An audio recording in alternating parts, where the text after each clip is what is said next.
اعوذ باللہ من الشیطان الرجیم بسم اللہ الرحمن الرحیم اللہم صلی علی محمد وآل محمد وعجل فرجہم۔ ہمارا موضوع چل رہا تھا حضرت علی ابن ابی طالب علیہ السلام کا لدنی علم، کہ امام علیہ السلام کا علم رسول، اور علم رسول جو ہے وہ اصل میں علم خدا، یعنی خدا بند عالم نے عطا کیا۔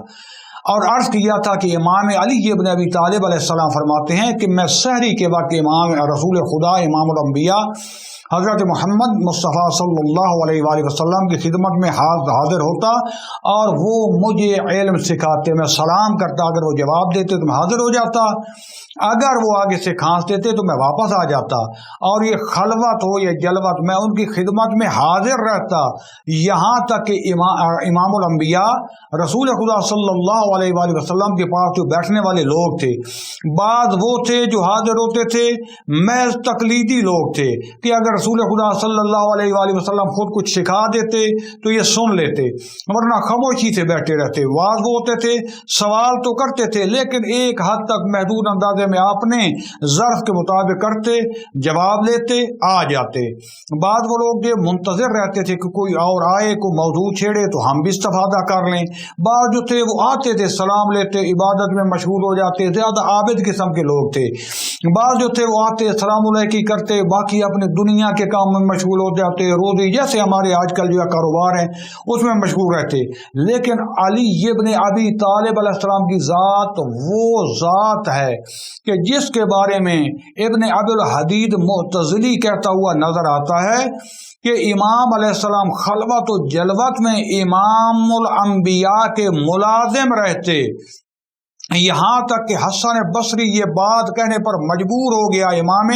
علی ابن ابی طالب علیہ السلام کے بارے میں کہ ربانی هذه الامہ وذو فضلها، کہ امام علی ابن ابی طالب اس امت کے ربانی خدائی انسان، خدا سے رابطہ رکھنے والے، وذو فضلها، اور صاحب فضل و علم ہے، وہ شخصیت ہے کہ جس نے حقیقت میں علم اور فضل حاصل کیا۔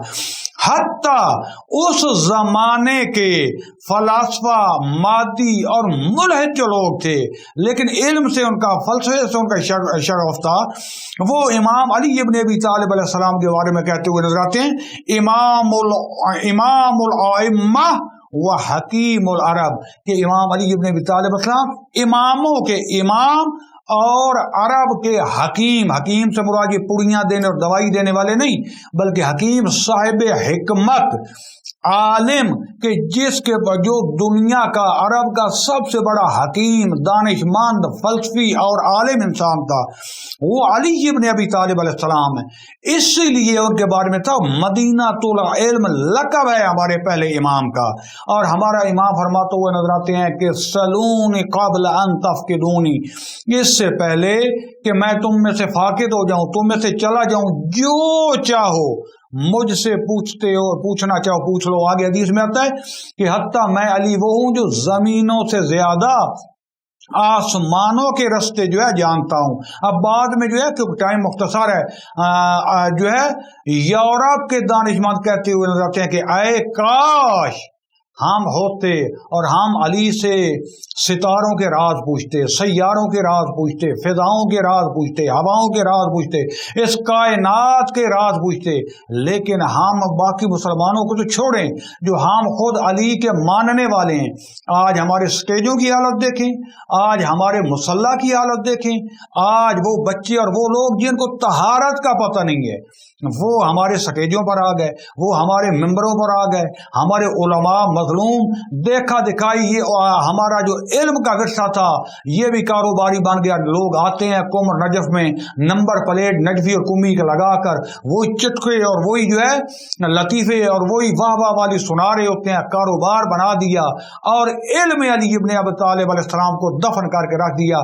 اگر آج علی مظلوم ہے تو وہ ہم لوگوں کی وجہ سے کہ ہم نے علم کا رستہ چھوڑ دیا۔ لہذا آپ سے بھی